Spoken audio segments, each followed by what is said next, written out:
Hello and welcome to Cosette Contemplates. I am so grateful for everyone who is liking my channel, filled with gratitude for all of my subscribers. If you haven't subscribed to my channel, I pray that you do, and I pray that you will enjoy this space and that you will contemplate with me. I'm not here to draw any hard and fast conclusions. I'm not here to teach anything in particular. I'm just here to explore and contemplate.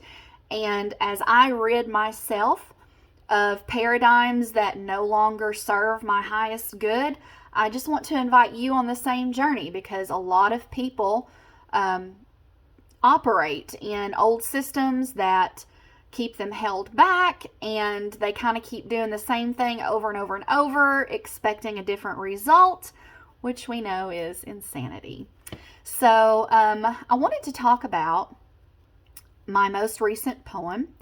I've shared some of my poetry on this channel, not a whole lot of it, but I have created a TikTok for my poetry. I'm hoping that I can grow that space and, not just entertain people who like poetry, because poetry is awesome in and of itself, I think. But I also am looking to change the world through my poetry, right? I want to help people reach their highest good. I want to encourage. I want to inspire. I want to equip. And I want to help people find their courage, help people be brave and ask questions and embrace change. Because without change, without change, it's nothing but stagnation. And I don't want to be there. I don't want you to be there.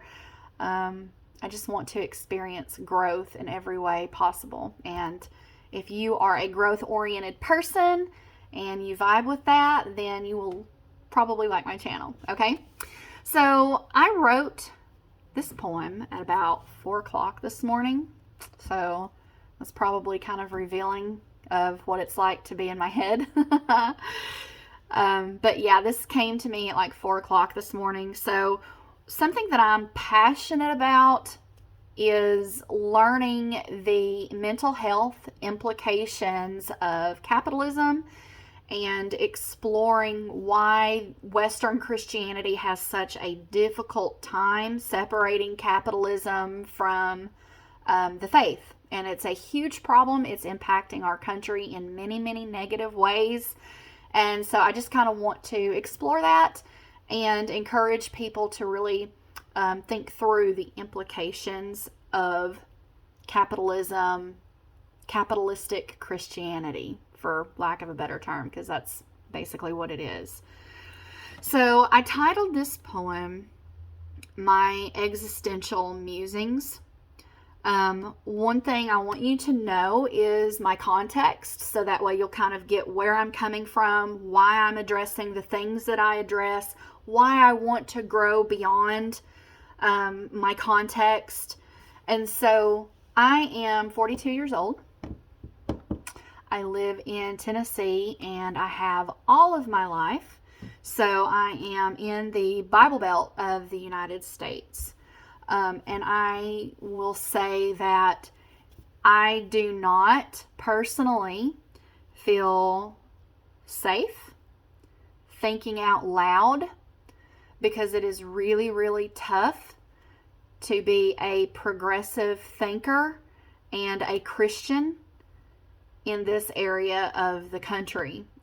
People are not able, and they're not comfortable with the tension between conservative, fundamental, misinterpreted biblical themes and Christianity. So it's tough, and I have issues with anxiety, so it's a very, very big deal for me to share this here, because I know that when I do share, people are going to not be very happy, and they're probably going to think me a heretic, but I have no other choice but to be okay with that. So with that said, I want to read you this poem and then explore my thoughts, my goals, and hopes for it. Okay? My existential musings. There must have been grace in the window panes. My mind races upon the moss every time it rains. Dewdrops, downpours, and the distilling story captured in the moment of an opening morning glory. I am one with the rains and earth, muddied veins, my wellspring and rebirth. There must have been grace in the window panes. It all looked so beautiful in spite of the stains. Salt water drips from the tip of my lashes. My knees buckle as I rise from the ashes. A zeppelin saunters in the gray. My lifted eyes to the heavens as I pray. My Father in heaven, hallowed be your name. I feel trapped inside a hunger game. Your kingdom come and your will be done. Capitalism is the hair trigger of a loaded gun. Eyes but not seeing, ears but not hearing, eliminated being, they all stand cheering. Dystopian, bupropian. If you know, you know. We all lean, reaching for paroxetine. If you know, you know. Reich, rising. Bezos, surmising. On the outside looking in, zoomed out view of inner zen. Nirvana lurking and leaking through the cracks. The journey of a million leavings and no looking backs. Peddling petty to the posh, caught in a meddling jetty while they nosh upon my ground up bones, pulverized by their sticks and stones. There must have been grace in the window panes, because none of it looked like this. There was a lot of rain and I couldn't see the planes. Highlight reels make it look like bliss. Wisdom grovels at Wall Street's door. One can't help but wonder at the Babylonian whore. The hierarchy of needs, and we grab our steeds. Apocalypsis. Oh, how we ride. Pollard, black, red, white, and dying inside. Reverberating in the thunder clattering hooves. Stocks, bonds, and money moves. There must have been grace in the window panes. I could see clearly 4 beautiful mains. I pray that death, war, pestilence, and conquest have a reckoning with Pegasus, and that you and I rival Epictetus. Perhaps in some other lifetime this will be, and I won't feel so alone, like it's just me. There must have been grace in the window panes. The rose-colored tint has mended our brains.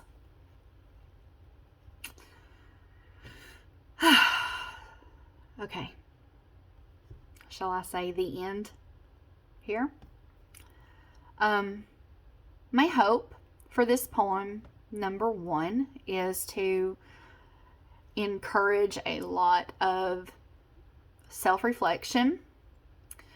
And also I want to kind of drive home the point that one question that should come, or that I hope is elicited by this poem, is this theme of grace. Because if you really read and you really listen to the words, I think you'll understand fairly quickly that this theme of grace in this poem is dysfunctional. And that is exactly where we're at in the West as far as the Christian context. So there is, I have utilized or tried to utilize sarcasm. I am not good at sarcasm because I sound like way too serious. So a lot of people don't pick up on my sarcasm. So anyway, for what it's worth. But part of the imagery that I really love about this poem is you have this enigmatic theme of these horses, and they're mentioned in the book of Revelation if you're familiar with the Bible. And so you have these 4 horses, and they're known by their color, and they are titled by their color as being death, as being war, as being pestilence, and being conquest. And so I took this imagery of the vision of these horses. So keep in mind, this is not literal. Okay? And I have put that at a place of tension with the myth of Pegasus. And I've got this theme of the purity and the beauty and the strength and the magnificence of Pegasus, who by all accounts would be obviously not looked at as anything biblical. But you've got these other horses from God that represent all of these things: death, war, pestilence, conquest. And so I wanted to create some discomfort for people who subscribe to the Bible literally, of seeing these horses submitted to Pegasus. Like, if you're a conservative Christian, then you're going to be thinking, no, bless God, that's wrong. That's a myth. That's mythology. That's paganism. And these horses are from God, So I know that, like, if you're super conservative, you're going to get tore out of the frame over it, right? But I think that's a tension that needs to be held if we're ever going to grow and be who Jesus wants us to be who Jesus died for us to be. Also, there's a lot of borrowed imagery here about wisdom and Wall Street and the Babylonian whore, as also mentioned in the Bible. And so I guess you'd have to just, I don't know if maybe you would need to be outside the West, outside the States, maybe, to really kind of grasp what I'm getting at here. But there's this general unwillingness, and I think probably a fear for people here in the U.S., especially in the Bible Belt, to separate capitalism from Christianity. So, like, in my region of the country, you cannot separate the two. People don't understand that the faith should be entirely separate from any kind of financial philosophy, any kind of economic philosophy that would thrive on capitalizing on people. Okay? But because that's kind of how we've always done it, and because that's been the model, people don't like change. And so when they think, okay, well, if we're not going to do capitalism, then that must mean the alternative, socialism, and socialism is the devil.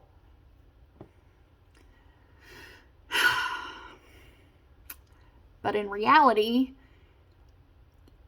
if there was an economic philosophy modeled in the Bible, which there's not,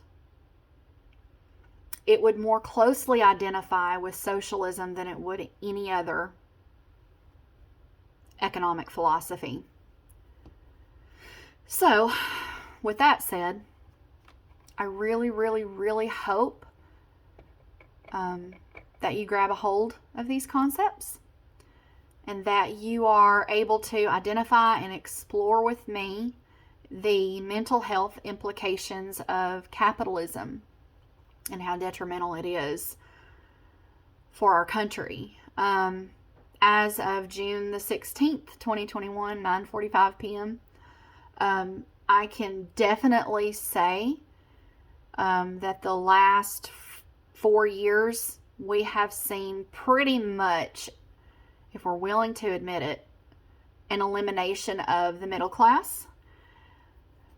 You're either wealthy or wanting.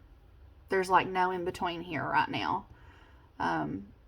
It's super, super hard. You almost have to be wealthy to survive.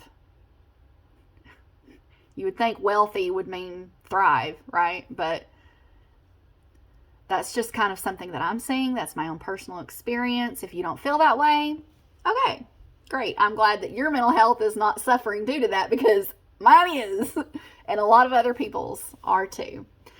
So, let me think. Are there any other themes that I want to address? Capitalism, Christianity. Yeah, I think that's probably the major themes. And it's a call to wisdom. That's why in the poem I said, I pray that death, war, pestilence, conquest have a reckoning with Pegasus, and that you and I rival Epictetus. Epictetus is a wisdom teacher, an ancient philosopher. And so this poem is a call to wisdom. Because if you and I can rival Epictetus, we're pretty smart, right? I mean, I'm not here to say Epictetus is good or bad. I mean, I'm sure, he probably has his flaws and had his flaws like everyone else. But as far as in general, wisdom. This is a call to wisdom. This is a call to courage. This is a call to question the status quo. Just because it's always been this way, just because we've always been capitalistic, it does not mean that it always has to be that way. Life is fluid. Change is healthy. I think as far as capitalism goes, it probably aided us in getting on our feet as a country. But I feel like it no longer serves us. I feel like the next best step for us as a country is to have some sort of a hybridized form of socialism, democratic socialism, and kind of wean ourselves from the clutches of capitalism. I'm actually going to be inviting on some other guests on my channel who are way more versed in understanding the implications and the detriment of the capitalistic philosophy. And so I'm going to have them on here.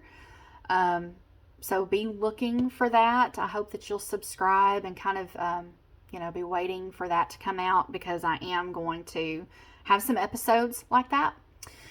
And so, yeah, I think that's pretty much all I got. If you like poetry, check out my TikTok at Rich Woman Poetry. And I hope that you'll just kind of contemplate with me and pick up on the nuances and the irony that I often like to utilize. I don't think I'm very good at conveying it, so it's probably not easy to pick up on whenever I have a nuance or whenever I'm utilizing sarcasm or irony. But hopefully, as you get to know me through this channel, this space that I've created, and as you kind of get to know my personality and understand my context, hopefully those nuances will be a little bit easier to pick up on, therefore making the poetry a little more palatable. But in any case, it is what it is. I am who I am. Amen. Okay, so thank you for coming to my channel. Please don't forget to subscribe. Please don't forget to like and share. I hope you have a great rest of the week. Bye.